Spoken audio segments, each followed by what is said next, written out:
আমার আম্মু একজন শৌখিন মানুষ। সব কাজ তিনি সুন্দরভাবে করাটা পছন্দ করেন। কিছুদিন আগে আমি আমার পেজে ফ্রোজেন পরোটা দিয়ে ডিম পরোটা বানানোর একটি ভিডিও শেয়ার করেছিলাম। সেই ভিডিওটি দেখে আমার আম্মু বলেছিল, "কেন সুন্দরভাবে ময়দা ধরে বানাইনি? কেন সেভাবে বানালাম?"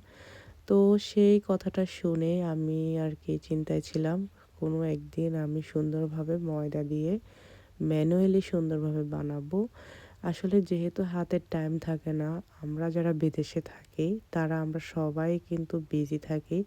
সেহেতু আমি সবসময় ট্রাই করি শর্টকাটে কাজগুলো করার জন্য। মানে এত বেশি টাইম যেহেতু থাকে না, বেবি টেক কেয়ার থেকে শুরু করে অফিসের কাজগুলো থেকে শুরু করে সবই কিন্তু করা লাগে। তো এজন্য শর্টকাটে বেশিরভাগ কাজ করা হয়। যেদিন হাতে সময় থাকে সেদিন দেখা যায় ম্যানুয়ালি টাইম নিয়ে আরকি এই কাজগুলো করা হয়।